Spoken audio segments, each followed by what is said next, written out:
So it is a great pleasure to say hi to everybody. It is a deep honor to have you offering up your Saturday afternoon for this exploration into a deeper narrative for the Holos project. I was quite intrigued to discover yesterday that at Schumacher College right now, they're running a conference on holistic science for 2 days. So today was about holistic science in education this morning. This afternoon, holistic education with special needs education. Tomorrow, it's holistic regeneration. So it was quite intriguing that this is happening simultaneously. What I did hear there seemed to be very much from an academic perspective. And we're not doing that today. Today, we're going to really explore our own personal experience, our own deeper, experience, insight, understanding of what it might be to live a holistic life. And so it is a great pleasure to have as our facilitator and our leader for this process, Red Gale, sitting in the evening in Macau, has given up his Saturday night to be with us. Red is somebody that's deeply steeped in philosophy, in complexity theory, consciousness studies, with a deep passion around Eastern mysticism, Eastern teaching, Taoism. So he's got an eclectic and broad base from which to draw in guiding us. He's also, I believe, somebody that is passionate about embodied being. And so it is a great pleasure to hand over to Red to guide us through this process until we have our next interactive session. So welcome, Red. Thank you for being with us. Over to you. Thank you, Claudius. So as I'll start with some trivia. I am currently living and have been for about the last 4 years in Macau, which is a special autonomous region of China across the bay from Hong Kong. So it is a little after 10 p.m. here.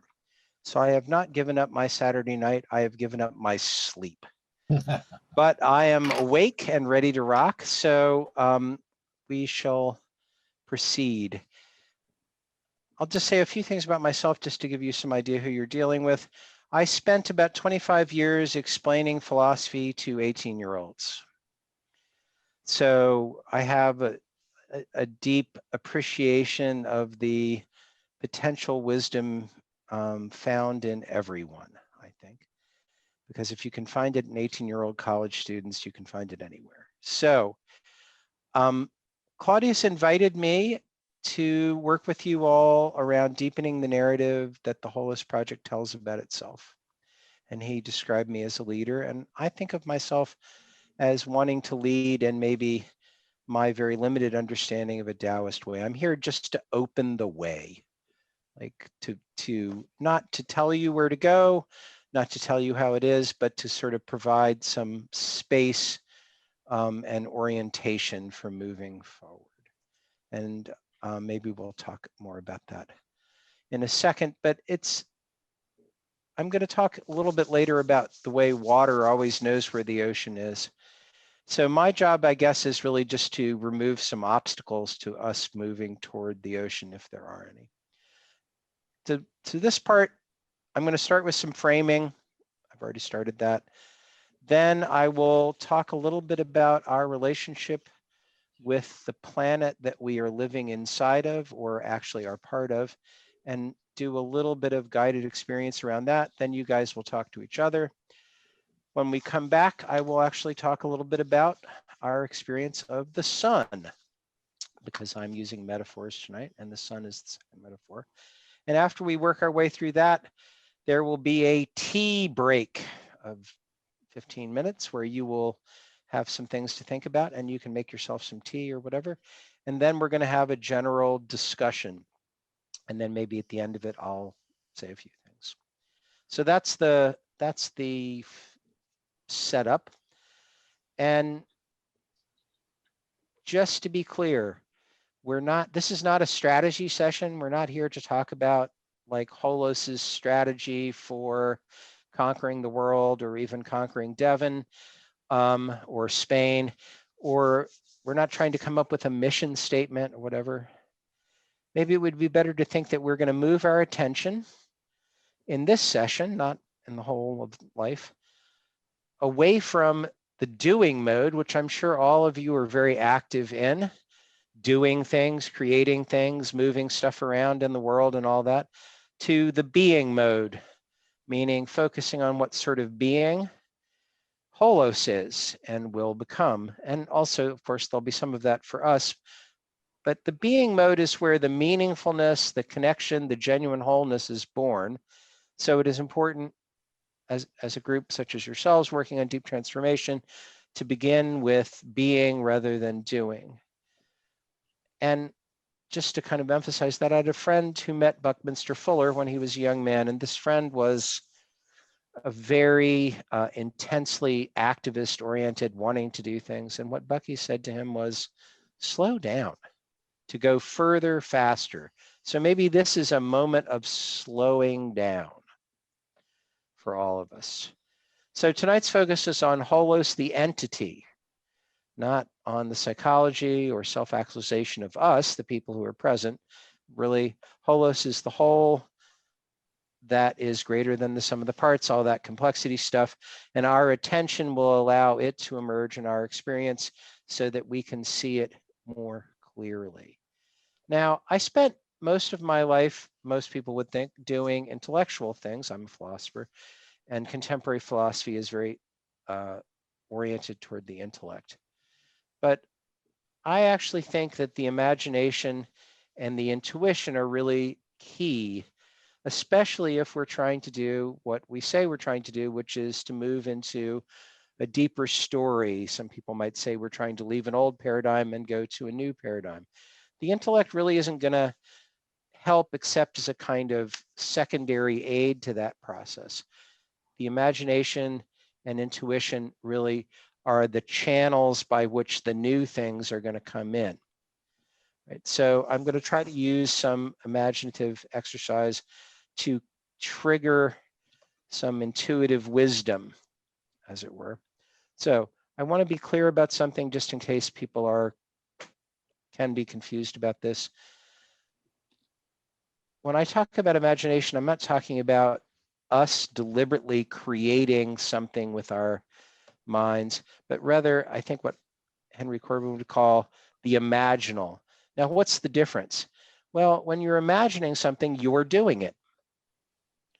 When you're dealing with the imaginal, there's a certain sense in which you're allowing something to be done to you.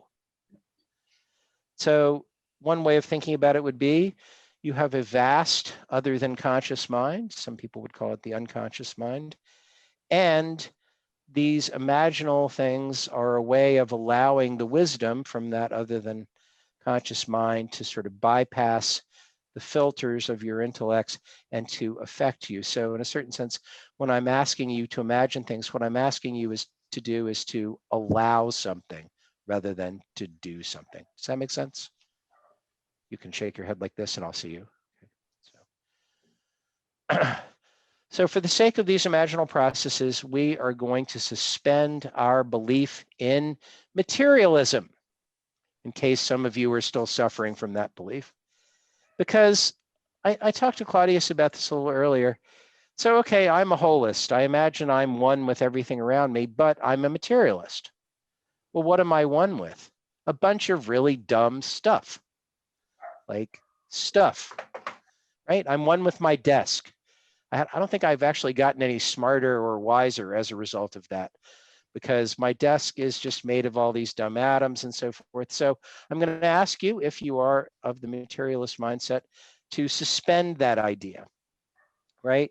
To suspend the idea that all of the intelligence in the universe is in human heads and maybe dog heads and things like that. I have a dog, so I can tell she's intelligent.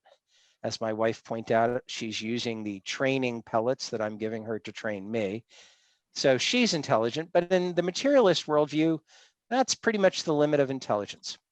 So I would like you to suspend your belief in materialism and to suspend your disbelief, if you have this disbelief, in the idea that the entire universe as a totality is intelligent, but is also intelligent in all of its actual parts.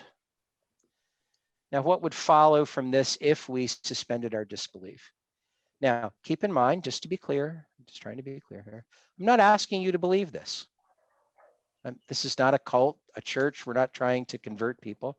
I'm just saying, for the sake of the evening, I'd like you to imagine that the universe is full of intelligences, including the earth that we are part of. It's intelligent.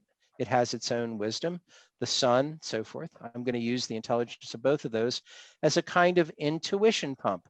But again, this is more like suspending your disbelief in a movie than suddenly converting to some kind of panpsychism or something like that. It's an intuition pump, right? So is everybody kind of with me? That's the framing. This is yes, this is no. Thank you. This is the classroom teacher in me trying to make sure everybody's with me. So we're going to start with a thought, or a thought framework, not because the intellect is going to get the job done, but because it will help you align your intellect with the stuff we're going to be doing later. So allow yourself to think that the earth is not just a unified living thing, which many people already believe, but it is a vast intelligence of which you are part. Your intelligence, and in fact, all human intelligence, is a subset of the Earth's intelligence. So just take a moment to, oh yeah, I could think that way. Again, not asking you to believe it, just asking you to sort of imagine that it's true for a moment. Now, there are some things that would follow from this. The first thing is, guys, I've got good news for you. We don't have to save the planet. The planet is not an oyster that we can pick up and carry back to the water. It's not a gigantic thermostat that we have to make sure that we get the temperature right. I mean, those things are good, not arguing with that, but the Earth, if the Earth is thought of as a vast intelligence, really is smarter than us. We don't have to save it. We need to find out what it would like us to do to accomplish whatever its goals are. I'm sure it would like to continue to have life on it and all that, but maybe it's got ideas beyond that. And I think this is pretty nice because ever since I was a small child, I keep being told we're all going to die, nukes, bioweapons, global warming, global cooling, staying out in the sun too long. We're all, everything is terrible. We've got to fight really hard and save the earth. And I find that myself somewhat tiring. It's hard to be creative. It's hard to engage. And now I'm like, oh, okay, if I think of it this other way, then the earth itself might have some wisdom for me that I'm not receiving because I'm too busy being a savior. I'm too busy deciding that I've got to save the planet. And it occurs to me that maybe that idea that we need to save the planet is just more of the same thing that got us into the trouble that we're in the first place. This idea that it's about us and what we're doing, not what we're being, but what we're doing. So this seems like a pretty good story to give up. And surely when we become butterflies, metaphorically speaking, we won't have that story. So what does the spirit of the earth, the wisdom and intelligence of the earth want from us? The last time I talked to the Holos Project in a more public sense, I asked the question, what benefit do human beings provide the earth? Right? And this came out of a conversation I had with a friend in California, which went something like this. Oh, people who live in the old Amazon, pre-contact Amazon basin, their activities improve their local environment, and their local environment supports them. They don't need to regenerate the earth or whatever, because where they are, it's all working. But the planet in its wisdom did not make it that way everywhere. There's us. We're clearly not living that way. Like, as far as I can tell, like most of the things that modern economies do not sort of homeostatically balance with the environment that they're in. What does the earth get out of that? Right? We usually think of this as a harm, but what sort of opportunity might it be? So you'll have some chance to consider this, and further to consider this question. What does the earth want from the Holos project? If the Holos project is something worth doing in the context of the planet that we're living in, what does it want? So the first thing that we might have to do in order to get an answer to these questions I'm posing is to allow ourselves to stop doing and to be empty in that Taoist sense, right?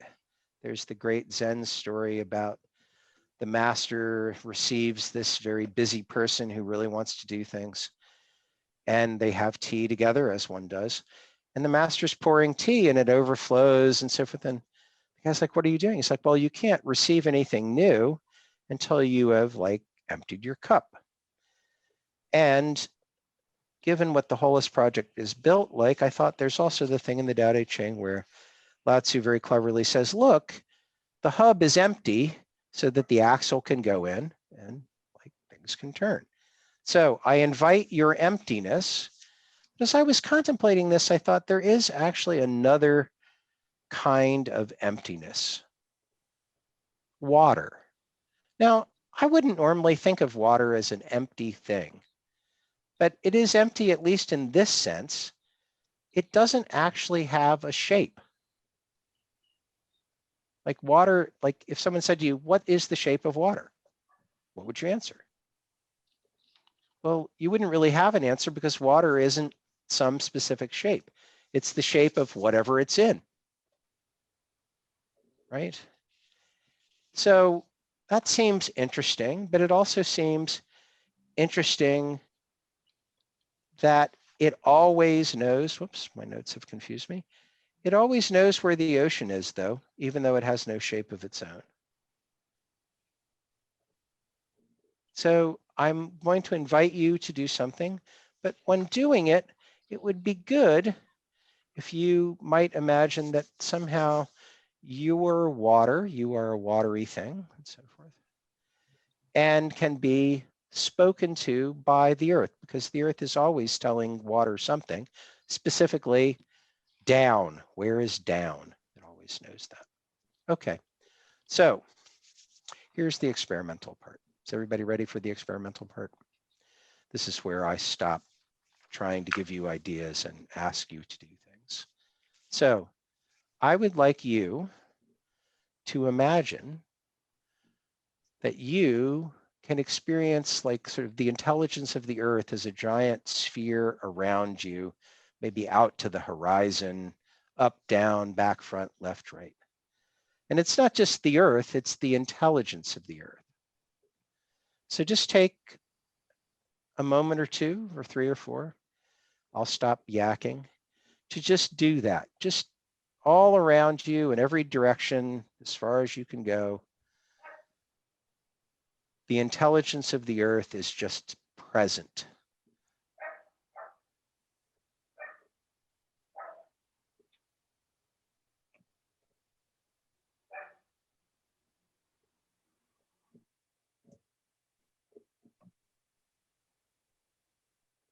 And just allow that experience to deepen.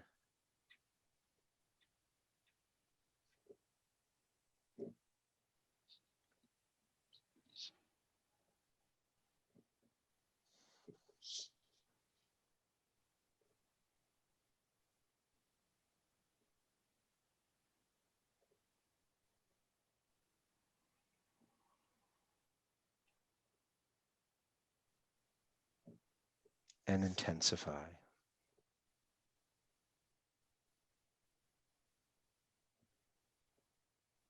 Just allow it. It's not a doing, it's an allowing.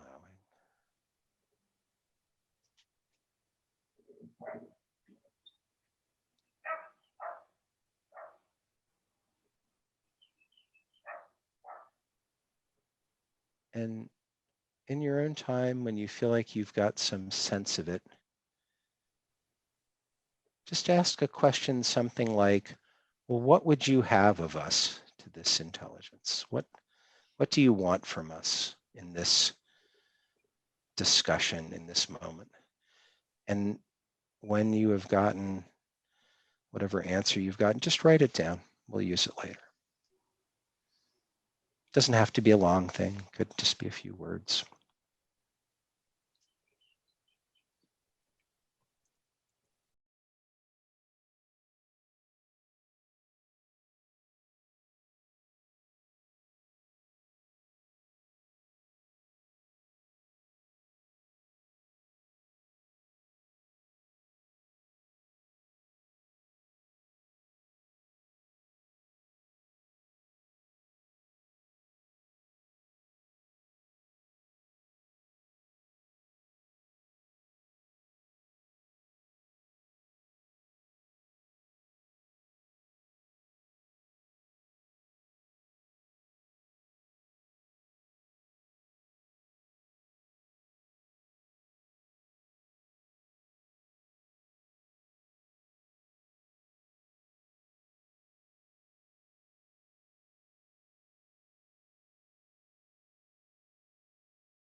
So I'll give this part a few more minutes.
give this another minute or so, and then we'll go on to the next thing. If you haven't gone through the whole thing, that's fine.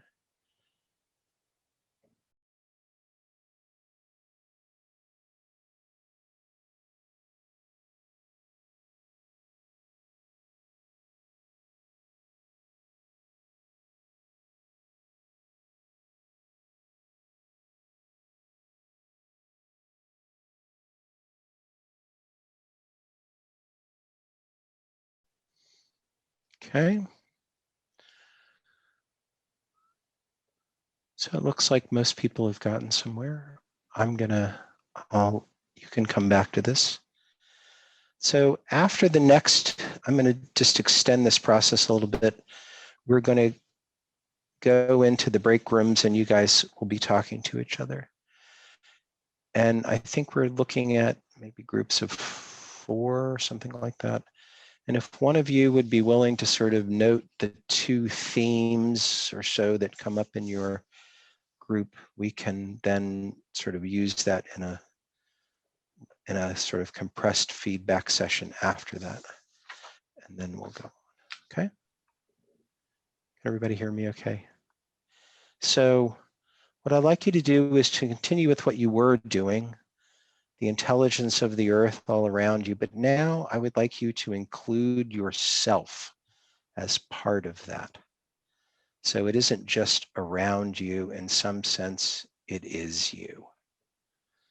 Again, I'm not asking you to believe this, I'm just asking you to imagine it, that the earth, the intelligence of the earth is not only something surrounding you, but something that you are part of.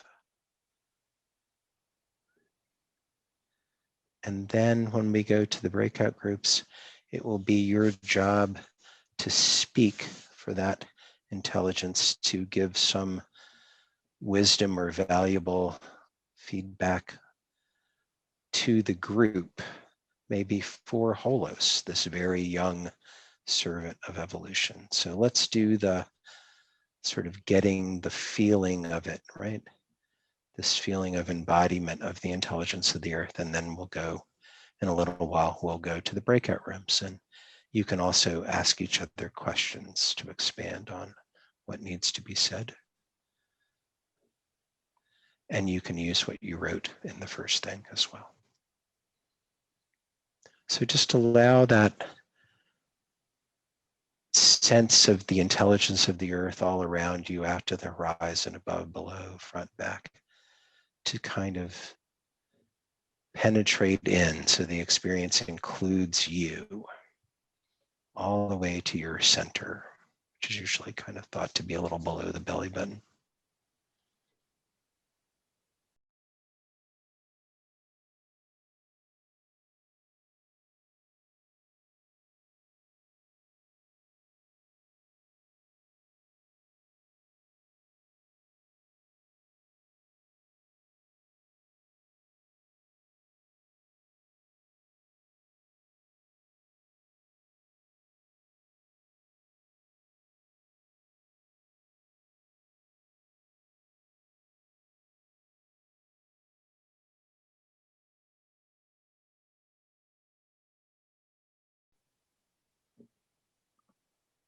So what wisdom does the spirit of the earth have through you, through your unique perspective, that would be valuable for us tonight?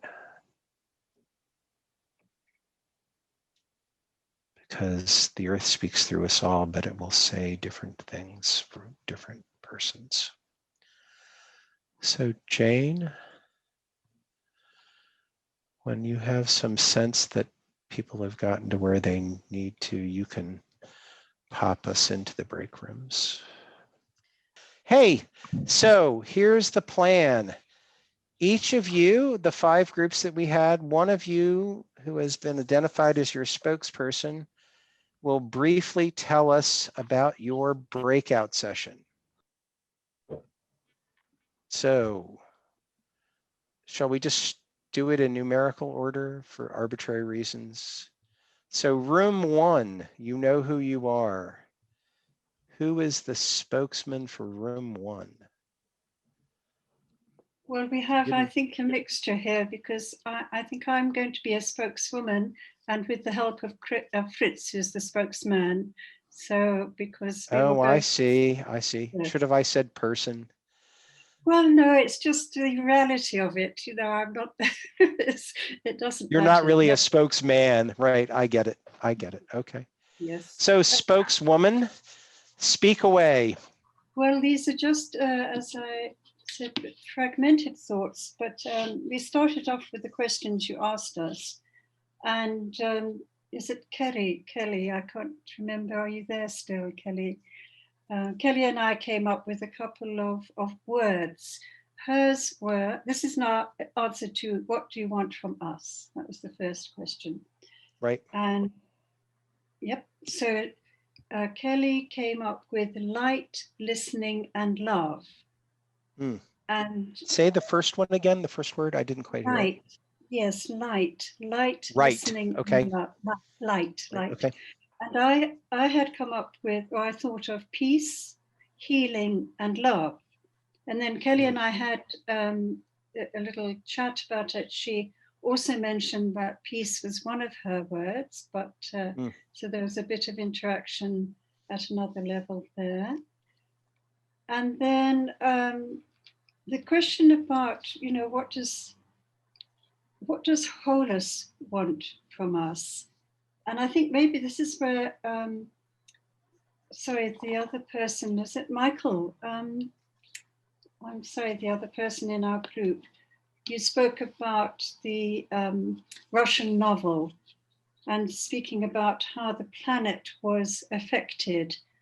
I don't know, Michael, I can't see you on my screen, but maybe you could add to something there.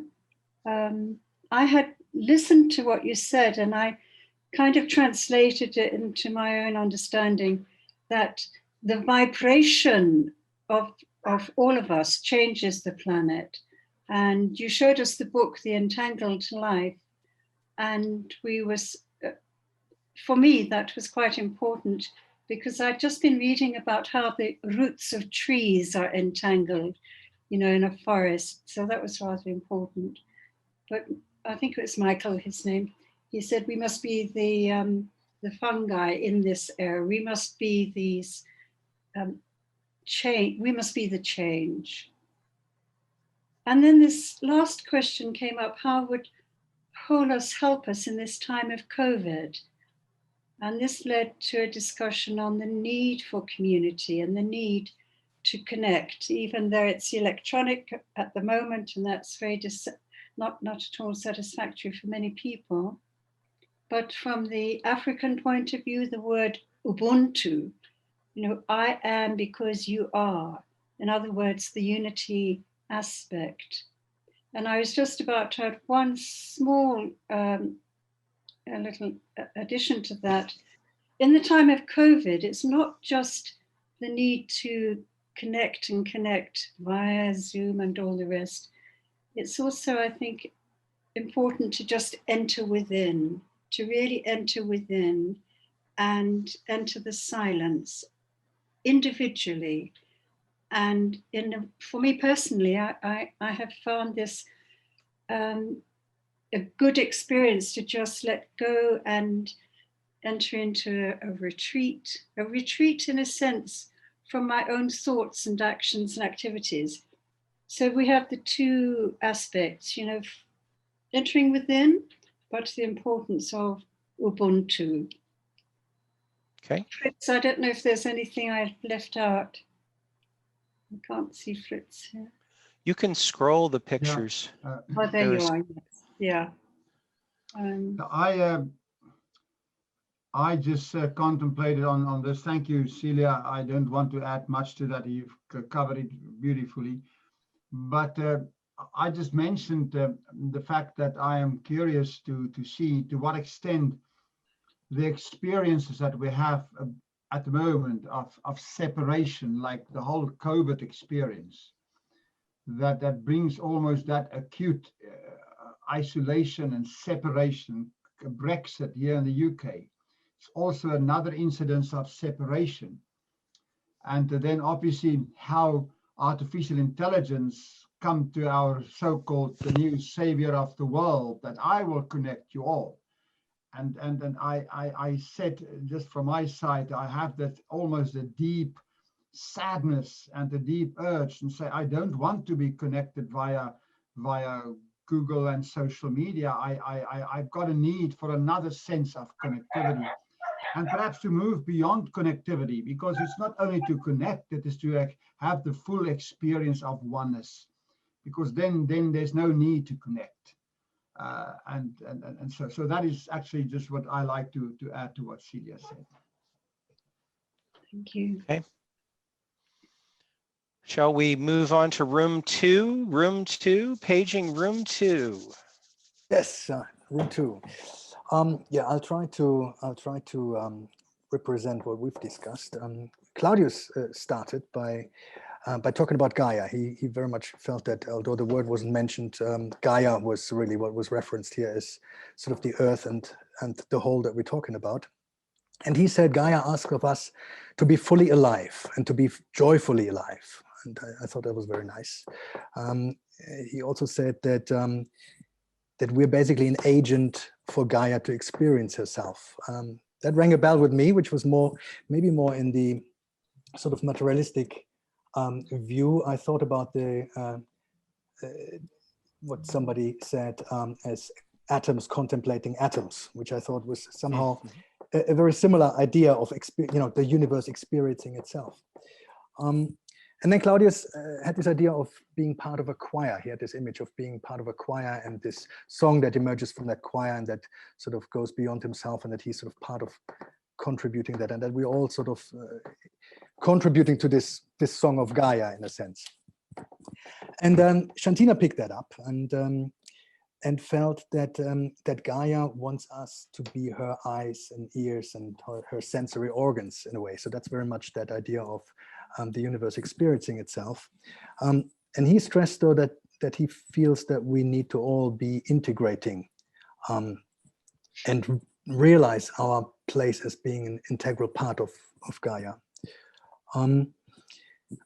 I think I had more of maybe more of a materialistic view that we are part of this evolutionary purpose, and Gaia is somehow the launch vehicle for consciousness, and that's the part that we play, each of us individually, as being sort of a locus of consciousness that was brought about by Gaia ultimately, and that that maybe one day sort of moves on from there.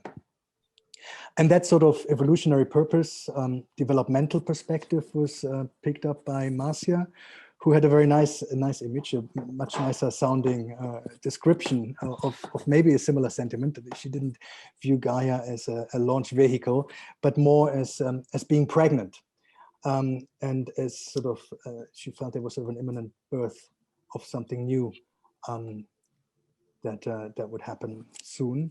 And she viewed herself as a stem cell in the evolutionary purpose, and that's and had that sort of, I think we had the idea that we as individuals, are sort of serving our part in a larger evolutionary purpose, and that's what sort of Gaia asks us to do. So we had some overlapping grounds. We had some, Claudius called it sort of some creative tension. I don't know if any of the group wants to add to what I've said, if I got it just about right, or if somebody wants to contribute. I think you summarized it very well. Maybe one little detail I would add is this sense of being part of the choir and this integration. I didn't mean it to refer only or specifically to humans to humans, but really life forms, like integrating into the concept of all life forms.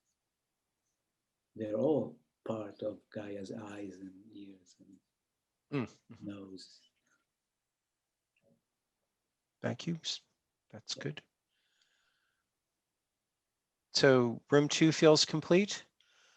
I feel obligated to say that I am looking down because I'm taking notes. It isn't that I'm not paying attention, it's that I'm actually writing down what I'm hearing. So room 3, would you like to step forward and provide some spokesing?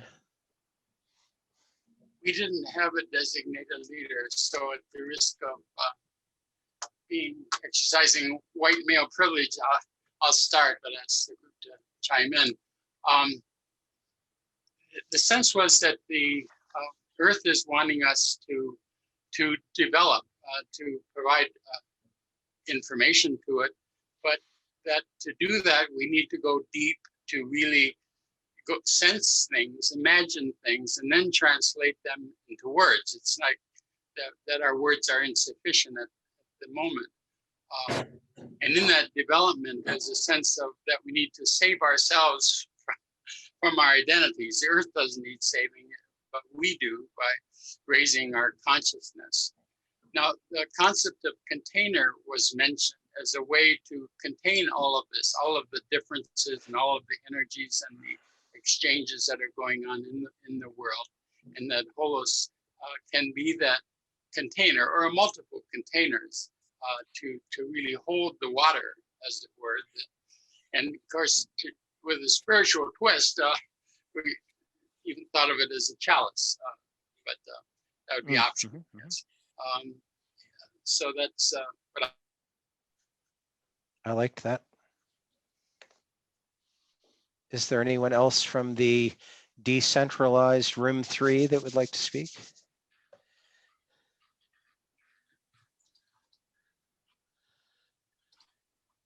There was a phrase, I'm not sure who mentioned it. It was to be agents of spirit. And I just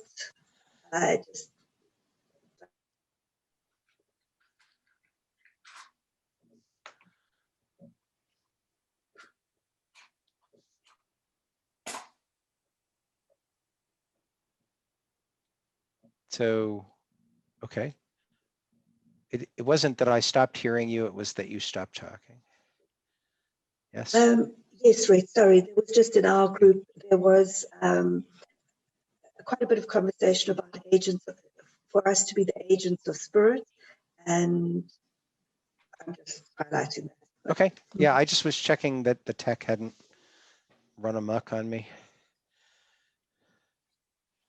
as it sometimes does. Because while we're the agent of spirit, the tech is the agent of the other thing. So does room 3 feel complete? So room 4. Last I checked, there were only 2 of you. Would you both like to speak, or would one of you like to speak?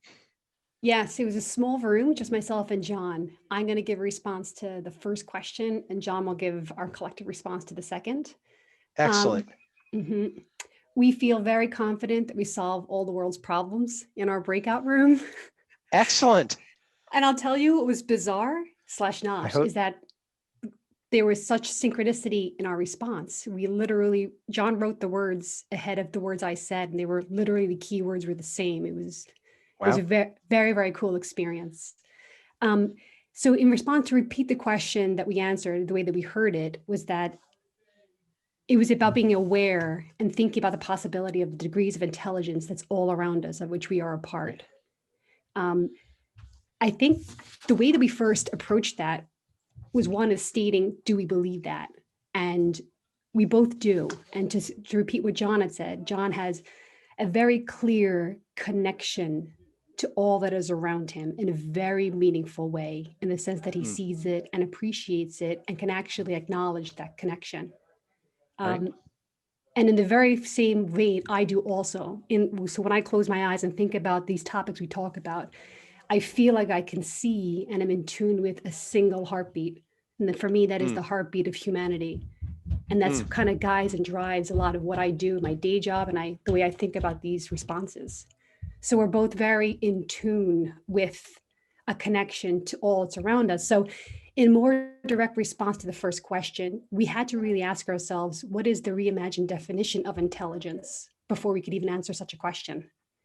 Meaning that intelligence for a long time had a very academic feel about it. It was academic acquisition.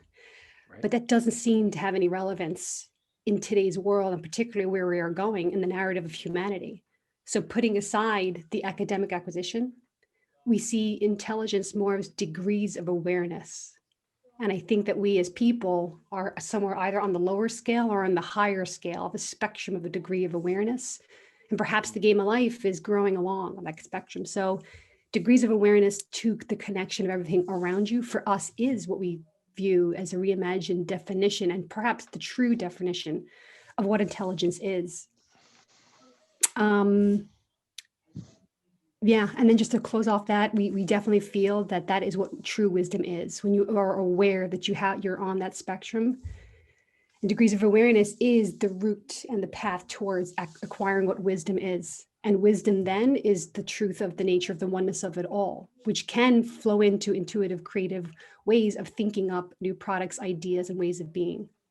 So we also had a very practical interpretation. What do you do when you have that wisdom? How do you use it to serve yourself and humanity and people around you? So that was our response to question number 1. And John, I'll pass the mic over to you. Thank you, Dum-dum-dum-dum. Denise. So with the second part, which I think actually kind of merged from the first, Denise, you were talking about feeling privileged in that connection, and feeling privileged as I think a person, and it's about developing then a curiosity about this kind of energy, this kind of connection, and how can you, or how can we open up to connect in a, I don't want to say more, but to increasingly connect in our lives. And we talked about that this isn't about rushing forward and doing a load of things. It's not about saving the planet. It's about being. So being is more about us contemplating. And what was interesting is that the only word I wrote down for myself for the answer of number 2 was wisdom, which was what Denise also came up with. So it's about absorbing that connection and developing wisdom, and from that wisdom then moving forward into everything that we are, and everything that we do is with that wisdom as the foundation and the fundamental of it. Therefore, action moves from that.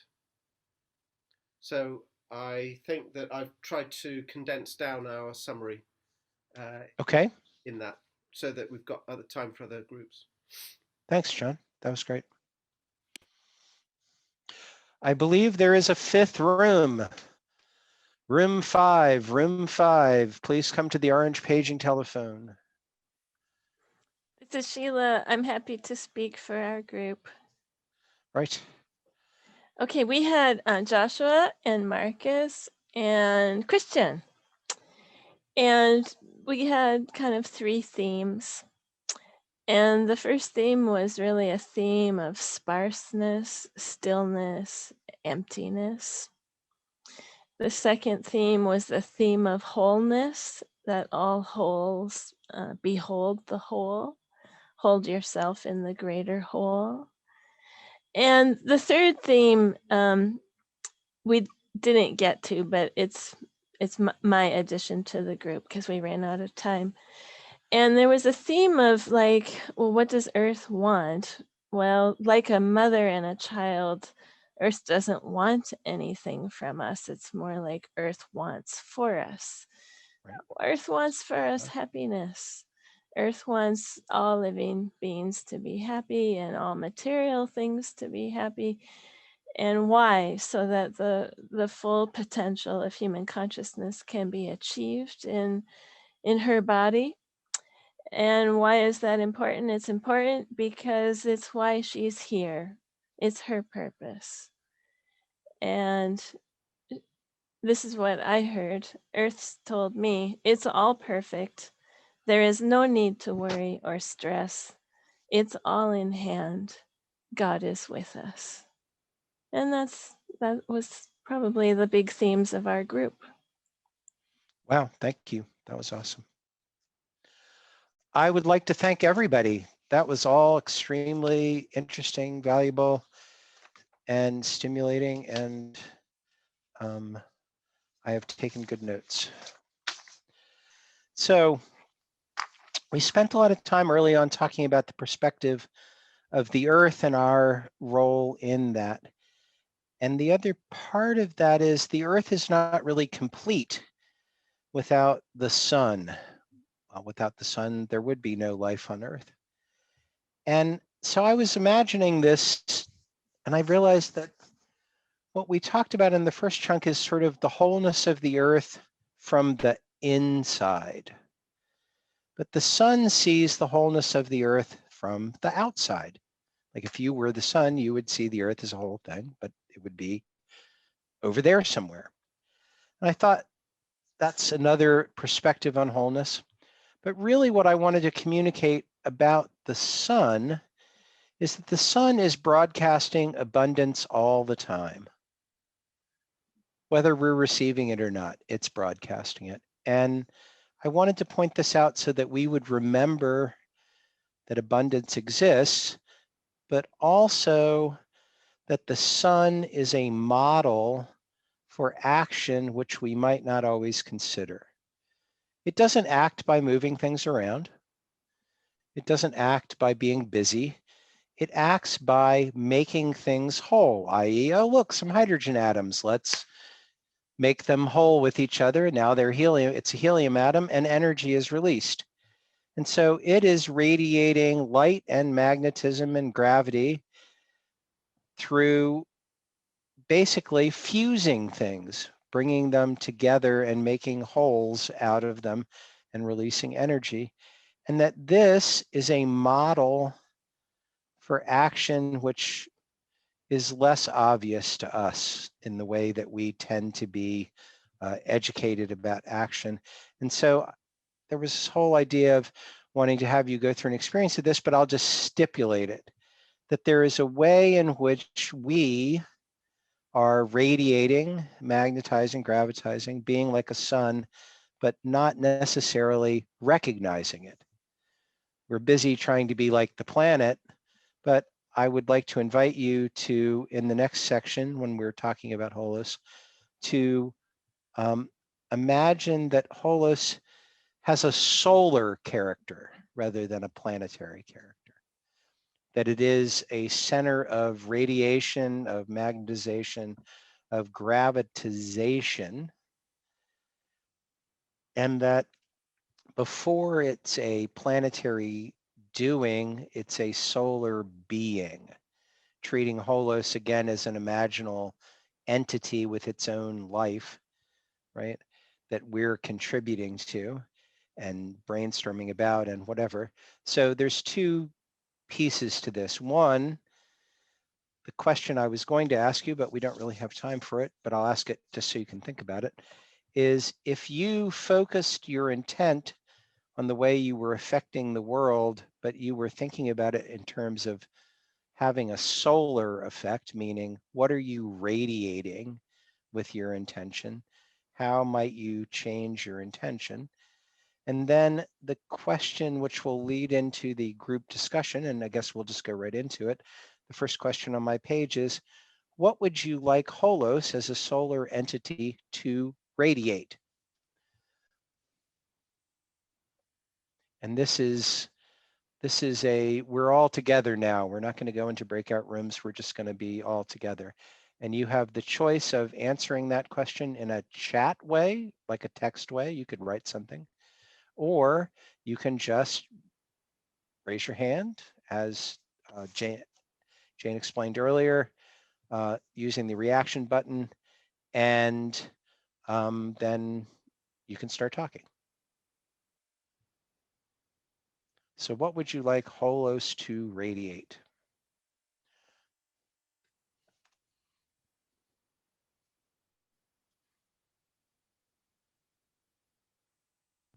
I just wanted to remind us that for this section, silence is quite okay for a bit.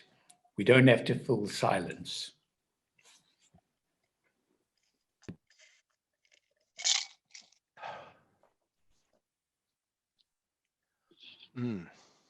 Okay.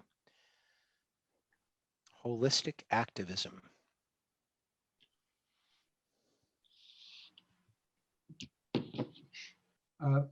May I ask a question? I don't want to break the silence, Claudius, but just ask a question that my mind come up with about the radiation, the solar radiation. As I understand, with sun flares and so that it's sometimes very disruptive. So it's not all well. Yeah, it is very disruptive. Let me rather say, is that correct? Solar flares can be disruptive to the electromagnetic infrastructure of our civilization. That's true. Yeah. Okay. So the solar energy is also disruptive energy. Not Can saying be. it's good or bad, but yeah. Okay. Right. Thank you. Sure.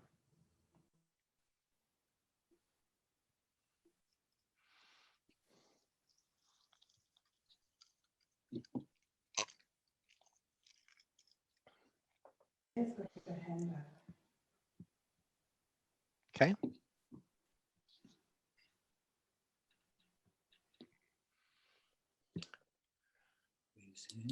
Okay. Yeah. It looks like life comes out of balance between opposing forces. Right.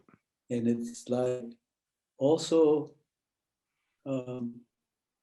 in Chinese Qing, first hexagram of the I Ching is creative, but it can also be burning. Right. So we as a planet, we're just at the right distance from the sun so that radiation is constructive for all life forces. But if we were just a bit closer or farther away, we wouldn't be there at all. Right. Can it teach us something about what we need to radiate, or how is it radiating? Well, that seems like a good question, Shantina. And in my notes somewhere, one of the things I noticed I say that I didn't mention is that like life here on Earth is sort of a cooperative interaction between the sun and the planet, right? And mediated, interestingly, by water, which is the medium that life is made out of. And so in a certain sense, if you just had the solar radiation, you don't have life. And if you just got the water on Earth, you don't have life. You need some cooperation, as you said, in the Goldilocks zone, which is strangely my dog's name, but that's not really relevant. So is there some way we could take this idea that you've brought to us and apply it to Holos? Like when I was meditating all of this earlier in the week, it seemed like the solar energy, the solar intelligence was kind of the sponsor of the Holos project. Like it's speaking into the earth, but like the sponsorship or the source of that's why I sort of wanted this image of the sun. So the question might be, how does Holos radiate, but in a way that allows it to be at the right distance so that it's beneficial, right? Interacting with water in just Yeah, right, exactly. Yeah, right. So earlier, someone whose name I should know, but I don't, was talking about the need to go in as well as the need to go out, right? And so if you're too external, you lose the inner life. And if you're too inward, you lose the ability to affect, right? So you don't want Holos to be a purely contemplative experience, right? But you also don't want it to be a purely like let's go out there and get stuff to happen kind of thing. Maybe that's part of the lesson of what you're asking. I see Marcus's hands there. Yeah, I like this reference to the different layers. So starting with the sun, which mediates energy and light, which then forms a balance between the poles and the sun, as in you've got the layer of frozen water that creates the water cycle, which is eventually bound up with the carbon cycle, which gives rise to the virome, which gives rise to the microbiome, which gives rise to the layer of soil, which gives rise to the layer of plants, which gives rise to the layer of animals, which gives rise to humans. And so there are, if you want, different systems that are whole, but they're also related to the other layers. And without spending too much time on it, for me, Holos is about a particular kind of layer that is emerging into a sort of self-reflective situation where I would say that the history of human beings is very much determined by humans just being according to a particular aspect of their nature, which can be quite destructive. And that's become apparent. And now we are at an edge where we can either continue in a degenerative fashion, or we can try out how far we can take regeneration. And Holos is about a particular place of looking down, on the one hand, the cliff edge, and on the other, sort of the horizon before us. And it's somehow about activating this layer. That's what came up for me.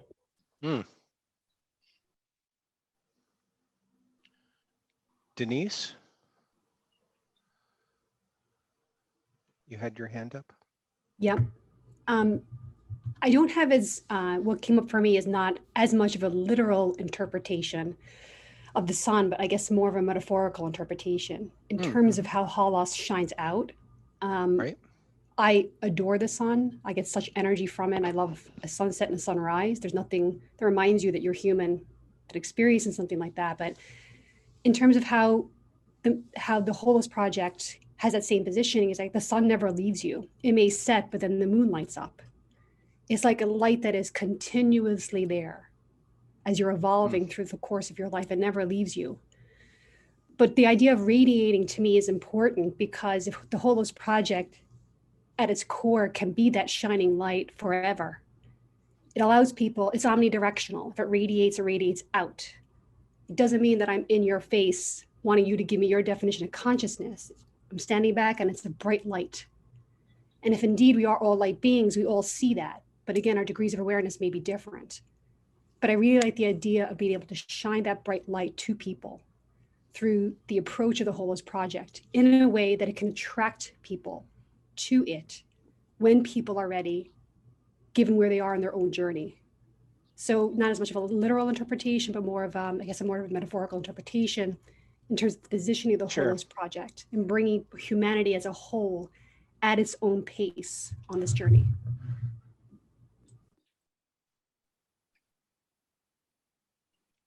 Marcus, I see, is that a new hand? Yeah, I just wanted to comment there in terms of, I think the sun as a symbol has a long history, and one part of that is that at night, it isn't just there to radiate. In fact, it goes on the night journey into the sea, and the sea is a symbol of the great unconscious. And you either drown in it or you learn to dive and breathe underwater. I think the richness of the symbols is really important in this, and not as in one aspect I'm learning about myself is just how our thinking capacity in the current age has such disregard for the richness of the symbols as they accrued over time. It's like, with Descartes and Kant, we gave up dancing around the fire because that was primitive. but we lost with it all the ancient wisdom of the meaning of these symbols. And I see an invitation here to reconnect with that ancient and rich depth of these symbols. Yeah, I'm with you on that. I'm with you on that. May I share something? Sure. Yeah.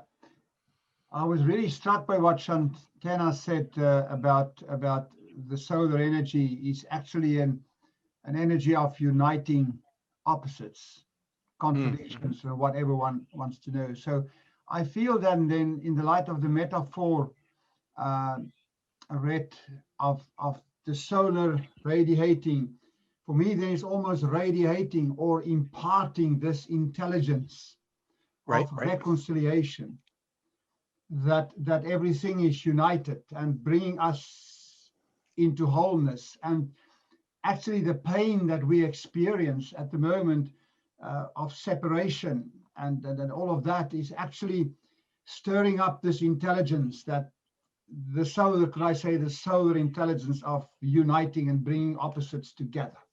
So I think that is for me. Shantana, thank you very much.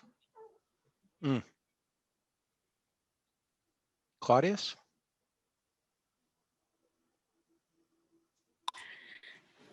I resonated with the word that you introduced of intent. That when there is a strong intent, there is an emotional energy that comes along with that. And our definition of emotion is energy seeking purpose.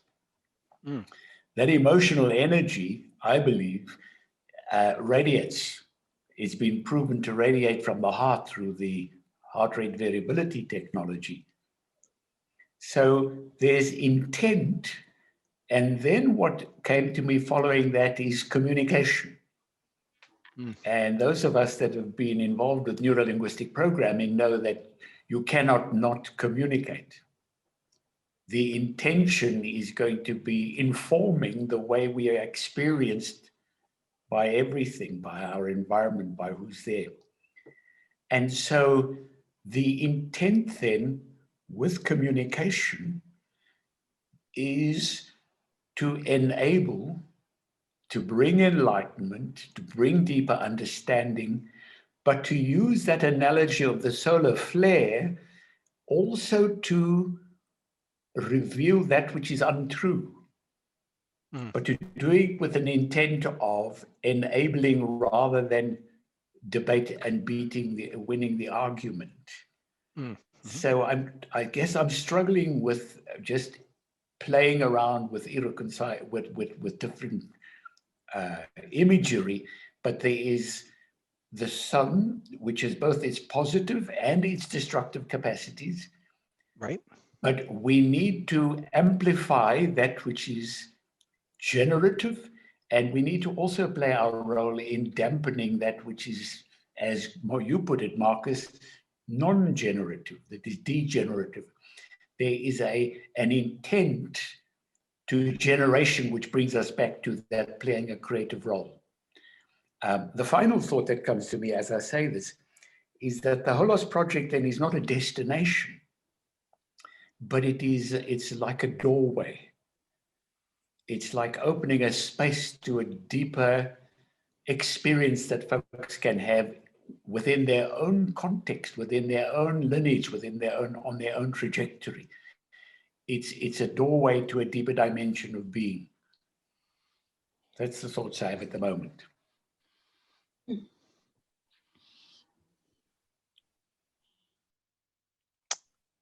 Christian?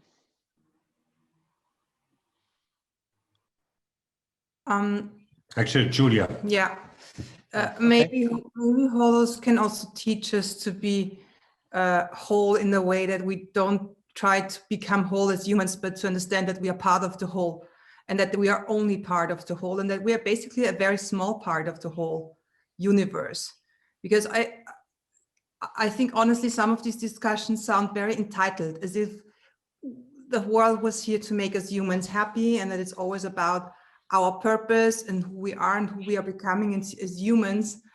And and I think a lot of suffering comes from there, from humans and for the world, is to think about who can we become and what's about us. I don't really feel that the universe is really so much about us as we think. I'd rather have that we see what our role in the world is, like is being in resonance with the world, being a part of the world, and not trying to own the world and to extract the world and to think it's about, yeah, us becoming happy and full of purpose. I think that's a little bit more entitled. So Holos could also teach us to be a little bit more humble and clear about we are just a part of the whole and we are not the whole. Okay. Thank you. That seems right. Sheila? Thank you. And I'll offer a contrary view to what I just heard. My answers were simple to your questions. What are you radiating with your intention? And I had happiness and joy. And what would you like Holos to radiate? Happiness and joy. But then that brought me to another question, which is, well, what's the radiation? What's the source of the radiation? Both in the sun and in the human. And Right. thinking about what Denise said, shine your light. And what I think is behind the source of the radiation is spirit. And it's this unimaginable spirit that is the source of the radiation in the sun, in the moon, in the earth, in each human. And it's that source of spirit that unifies everything. And that's how we're all connected, is through that spirit. And I'm complete. Okay. Ed?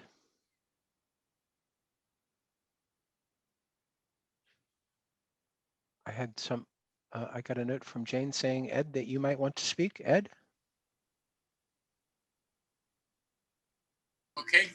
I think it's useful to play around with these three metaphors of earth and humanity, and then water and the sun. You said the word sponsor.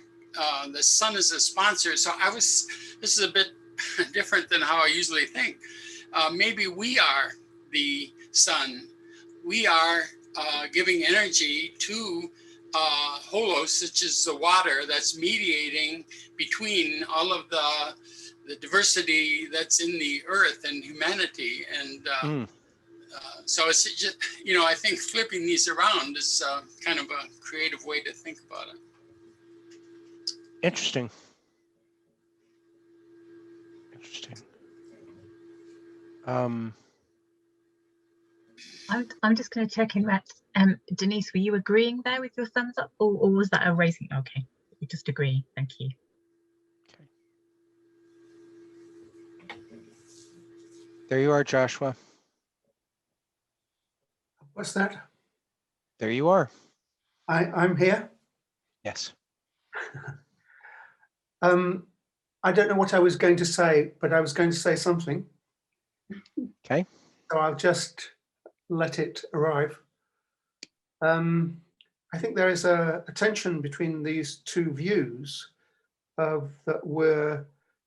aren't different views, I don't think, of that we're a small part of the universe and we need to be humble.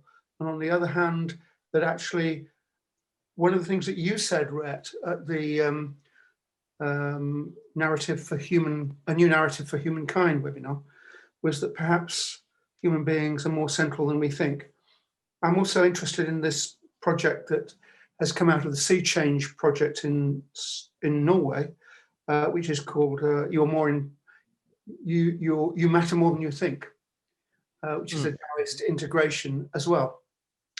And I think actually by acknowledging our significance as conscious beings, not in a way that is exaggerating our entitlement or our importance, but as an intent to become gods. which I think is part of many of the, is contained. It's not meant as sacrilege, but actually is within many of the ancient traditions, that our opportunity and our responsibility is to grow up, really. But that gives us a great importance, I think, to take ourselves more seriously. And this integration of the sun, which also is, being involved in the Steiner tradition, is very, very much a symbol of love. So those are my thoughts there. Yeah. Thanks, Joshua. Celia? I see a hand from you, Celia. Sorry, sorry about that. Hey, it's okay. I was saying I'd like to think about this radiation of the sun as energy. I'm originally from cold England, but I've lived now in South Africa for many, many years. And it is such a joy, the sunshine practically every day. It's absolutely wonderful. And I find now that just sitting in the sun, and sometimes it's just too hot, but sitting in the sun for a few minutes gives energy. And just linking up this theme of energy with something else, I was watching a program on Qigong and listening to the Qigong master, speak about entering into that energy and being aware of the energy. And he gave us a kind of presentation, he lifted out his arms and he spoke about the magnificence and the totality of this energy. And I find this quite fascinating, because just being together in this group this afternoon is an energizing process when we go back to our ordinary activities and so on. But my query is Holos going to perhaps do more, in the sense of, will there be a collective project or collective happening or collective sending of energy, or something that we do as a group? We're 20, are we 20 people or 25 people? I think they're 20, yeah, 20. Yeah, something 20. like that. So, we have our discussions and they generate a lot of thought. Just to add to this, when Sheila was speaking about spirit earlier on, I also felt, this is another word for energy. And the other aspect about just what Sheila was saying earlier on, what does the earth want for us? And if we receive the energy, if we receive the spirit, then we can be contributors to the whole and make a difference. So light and energy and spirit, for me, they're all very important terms. So yes, that was just my few thoughts. Shantina?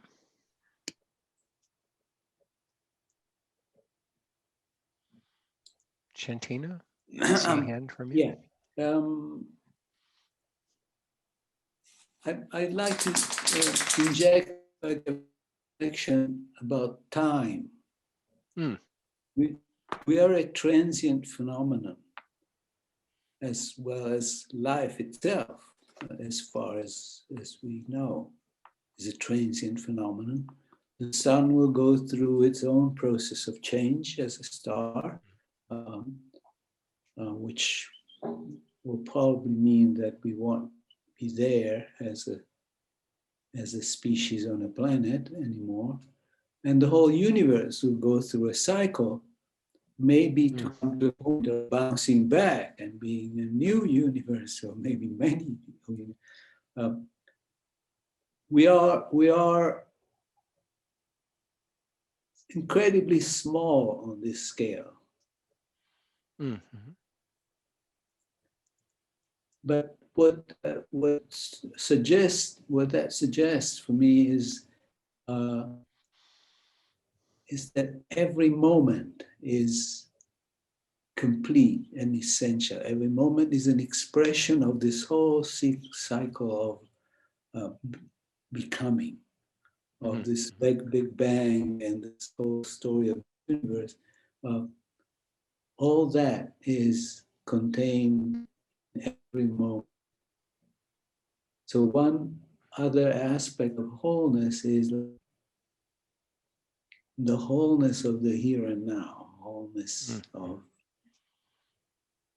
this incredible adventure that in which we are a spark, a flickering spark.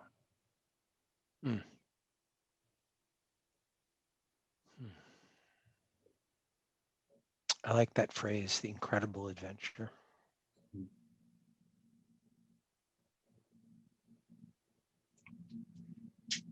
I think Matthias has a raised hand, Rhett. It's just that the color of it is fading into his background a little. Yes, it's a brown-skinned hand. One can't see it very well. Yes, I just wanted to add to what Joshua said earlier, who said that we might be somehow gods in the making, in a way. And I think he responded to what Julia said, that we need to be humble as a species and sort of take on the place that we should have, considering the vastness of universe and whatever else exists. And I was thinking about an Ernest Becker quote. He wrote in his book, The Denial of Death, that we're gods with anuses. And I think that really captures sort of this tension very well. Of, on the one hand, we are as a species absolutely irrelevant and gone in a flash, and that's it, and there's just nothing to it, and the universe is so incredibly vast. You don't need to be an astrophysicist, you just need to look at some 5 minutes YouTube video to get completely blown away by its by its size and duration and so forth. And at the same time, I think we are sort of the most incredible thing that we know of, at least, that the universe has brought about. I mean, we are the only sort of system that can actually contemplate its own existence and think about all of that. And that's mind-boggling to me, absolutely. So I think there's this incredible tension. And if I think about this metaphor of the sun, there's all this, this sort of great, sort of mythology around it. But on the other hand, it really is a very simple thing. No, it's a big, very simply functioning furnace that is incredibly violent in what it puts out. In unspeakable amounts of energy for a long time, and then it vanishes like everything else. And yet it helps us at this Goldilocks sort of distance to it, and brings about the most complex, most fantastic thing that we know of. So I find it's all a matter of sort of incredible opposites and tensions and paradoxes. That's sort of what comes up for me. So we're back to Shantina's union of opposites. In some of the occult traditions, they talk about this process of theosis, the becoming gods, as solarization. So that just as a sort of side note, and maybe in, say, Sufism also. So I want to be respectful of people's time. So we started a few minutes late, but nonetheless, we're very close to the 2-hour mark. I'm happy to go on. People that want to go on, but I also want to be sensitive to, like we said, we were going to stop, we were going to be done. And so we're at that moment. So I'm happy to take a quick break and let the people who need to go on, and then continue talking with the people who want to hang out. Does that work for people? I'm wondering if, rather than just close it here, that we just check whether there is anybody that wants to make a strong contribution right now. If not, if you do your wrap up or a provisional wrap up, and then we have the optional space after that. Okay, that's fine. It's harder in this context to know what people are thinking by just looking at them. Okay, so I'll start my wrap up, which I'll have to make up on the fly, by saying how interesting the whole evening has been and how grateful I am for all of you guys contributing and thinking and asking questions and making statements. And yeah, I'm greatly optimistic about the Holos project as a result of this interaction. So I guess I'm just going to talk a little bit about what stood out for me in the course of the evening as in a certain way an outside person, right? And one of the things that really stood out was the discussion of wisdom. Now, of course, my philosophy training would lead me to noticing that, right? That there's somehow some need for wisdom. Claudius himself talked about the difference between trying to win the argument and trying to find the truth. Philonikeia in Greek, the love of victory, which very heavily criticized by people like Socrates, and Philosophia, the love of wisdom. And I was also very struck by the remarks about joy.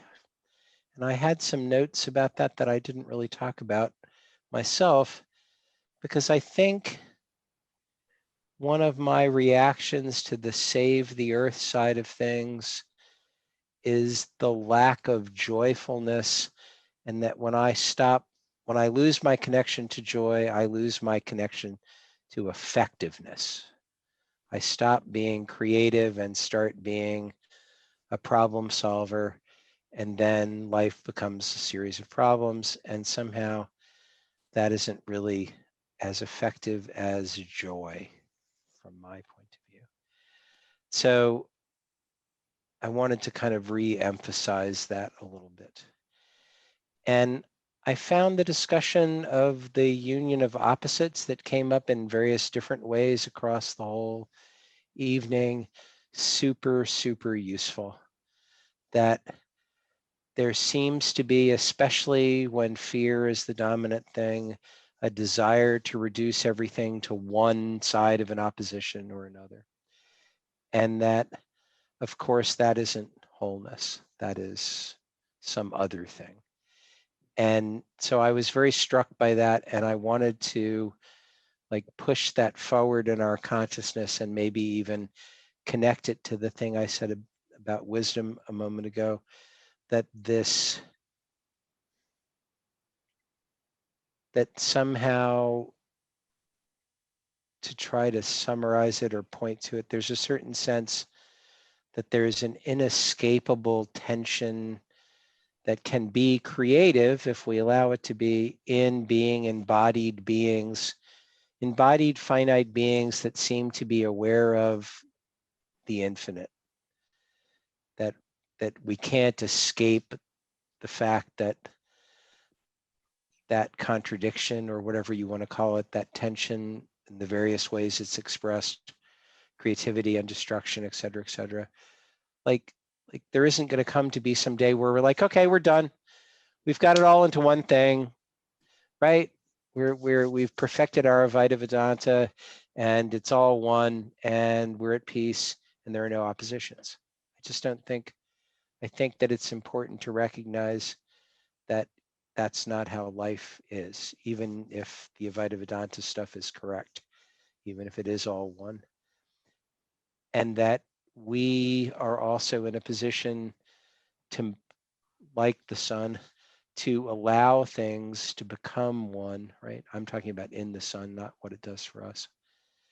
And that we are, in our humbleness, in our being gods with anuses, we have a kind of creative power which works best when we are humble in the face of it, but also is, as was said by John, an unbelievably amazing thing which we should be very grateful for.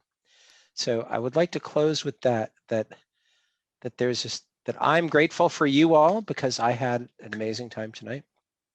And I was reminded, especially by Shantina, to be grateful for not just the amazing things, but grateful just in some general sense. So thank you all.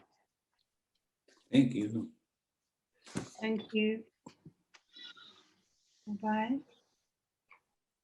And so this then brings us to the end of the formal piece. I want to thank Jane for once again facilitating so beautifully the technical part. I want to thank you, Rhett, for your wonderfully engaging and provocative metaphors. And also, again, just for this wonderful showing up here. So this ends the formal piece. And what we can now do is we can just let this roll on for those who want to have a conversation, explore ideas. We can just let it roll on. Jane, you said that you have some sort of time limit. So you guide us about how long you're still available to be with us. And Rhett, I know it's well into past your bedtime.